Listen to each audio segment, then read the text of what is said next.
क्या करा लिए जांच, और अब तब तक बहाना दीजिएगा कि ये विपक्ष की साजिश है। विपक्ष के सारे पे छात्र सड़कों पे नहीं है, सपने टूट रहे हैं, सपने नेशनल नाबूद हो रहे हैं, इसीलिए छात्र सड़कों पर है। और याद रखिएगा, उनके सपनों के बीच कोई आएगा, पहाड़ आए, दरिया आए या चट्टान आए, छात्र टकराएंगे महोदय।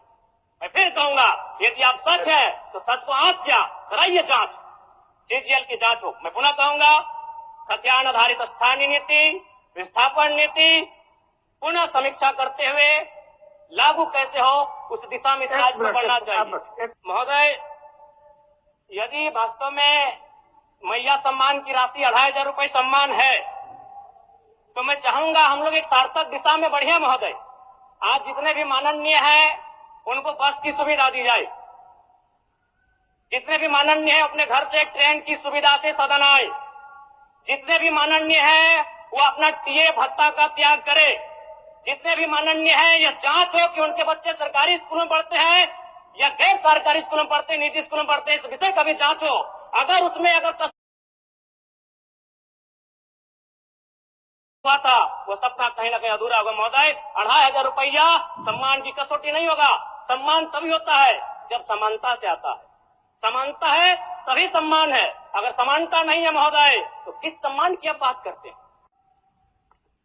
अध्यक्ष, बहुमत से चुनकर आने के लिए भी धन्यवाद। माननीय वित्त मंत्री के द्वारा अनुपूरक बजट, द्वितीय अनुपूरक बजट जो 4,833 करोड़ 39 लाख लाया गया है, जबकि यही सरकार ठीक कुछ दिन पूर्व प्रथम अनुपूरक बजट, माफ कीजिएगा, प्रथम अनुपूरक बजट 4,833 करोड़ 39 लाख का लाया गया था, और आज पुनः द्वितीय अनुपूरक बजट जो कि 11,697 करोड़ 45 लाख की राशि लेकर आए हैं। तो महोदय, जब पूर्व में हमारे पास जो निर्धारित राशि होती है और उन राशि को अगर हम खर्च नहीं कर पाते हैं तो फिर ऐसे बजट का एक दिशा का होना और राज्य की दिशा का अलग होना, कहीं ना कहीं इस चरितार्थ को हम लोग उदाहरण के रूप में प्रस्तुत करते हैं।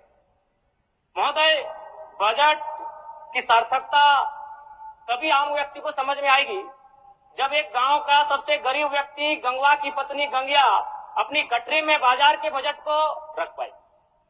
आज तमाम माननीयों ने, हमने भी सोचा था कि पक्ष की तरफ से विषय को रखा जाएगा, विपक्ष वाले तर्क को प्रस्तुत करेंगे, और इसी बीच मैं एक नया नवेला युवा सीखने का कार्य करूंगा। लेकिन मैक्सिमम समय इन्होंने दिशाहीन मुद्दों पे रखा। तो मैं, चूंकि मैया सम्मान योजना मूल बिंदु रही, केंद्र बिंदु रही, किसी ने उसे सम्मान कहा, नारियों का सम्मान कहा, महिलाओं का सम्मान कहा, हम लोग भी महिलाओं के सम्मान के पक्षधर हैं।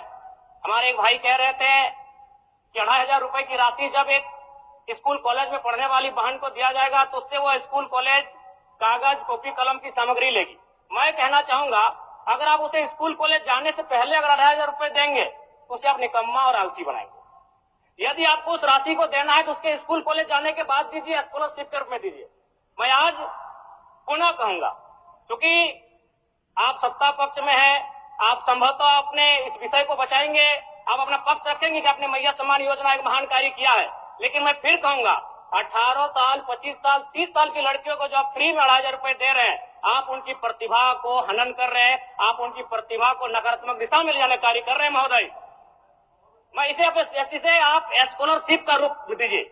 आप 2500 रुपए देना है, स्कूल से पहले देंगे ना। मैं कह रहा हूं, मेरी भी सैकड़ों बहनें हैं गांव में, अगर आप स्कूल जाने से पहले 2500 रुपए उनके हाथ में देंगे, के बाद अटेंडेंस के बाद अगर आप देंगे स्कॉलरशिप के रूप में, तो वो बहन स्कूल तक जाए। विषय महोदय, एक मिनट, माननीय सदस्यगण, सभा की सहमति हो तो सदन की कार्रवाई समाप्त होने तक समय बढ़ाई जाए।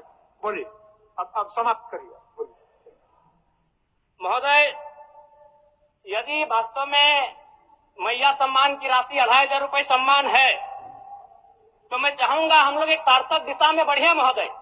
आज जितने भी माननीय हैं उनको बस की सुविधा दी जाए, जितने भी माननीय हैं अपने घर से ट्रेन की सुविधा से सदन आए, जितने भी माननीय हैं वो अपना टीए भत्ता का त्याग करे, जितने भी माननीय हैं यह जांच हो कि उनके बच्चे सरकारी स्कूल में पढ़ते हैं या गैर सरकारी स्कूल में पढ़ते हैं, निजी स्कूल में पढ़ते हैं, इस विषय का भी जांच हो। अगर उसमें अगर कसौटी में उतरते हैं, हम कहेंगे ये मैया सम्मान योजना है, और नहीं उसे केवल और केवल जिस सपने के साथ ये राज्य अलग हुआ था वो सपना कहीं ना कहीं अधूरा होगा। महोदय, 2500 रुपया सम्मान की कसौटी नहीं होगा। सम्मान तभी होता है जब समानता से आता है। समानता है तभी सम्मान है। अगर समानता नहीं है महोदय तो किस सम्मान की आप बात करते हैं? महोदय, मैं पुनः इस चीज कहना चाहूंगा। महोदय, 30 सेकंड 45 सेकंड का समय चाहूंगा। आदरणीय परम श्रद्धेय, सीजीएल का मामला अभी भी गर्म है। यदि सरकार को लग रहा है वो सच्चे हैं तो सांच को आंच क्या करा लीजिए जांच, सांच को आंच क्या करा लीजिए जांच। और अब तब तक बहाना दीजिएगा कि ये विपक्ष की साजिश है। विपक्ष के सारे पे छात्र सड़कों पे नहीं है, सपने टूट रहे हैं, सपने नेस्ता नाबूद हो रहे हैं, इसीलिए छात्र सड़कों पर है। और याद रखिएगा, उनके सपनों के बीच कोई आएगा, पहाड़ आए, दरिया आए या चट्टान आए, छात्र टकराएंगे। महोदय, मैं फिर कहूंगा, यदि आप सच है तो सच को आंच क्या कराइए जांच, सीजीएल की जांच हो। मैं पुनः कहूंगा, खतियान आधारित स्थानीय नीति, विस्थापन नीति पुनः समीक्षा करते हुए लागू कैसे हो उस दिशा में राज्य बढ़ना चाहिए। और महत्वपूर्ण विषय महोदय, मैं ये कहना चाहूंगा, हो गया माननीय जयराम कुमार जी।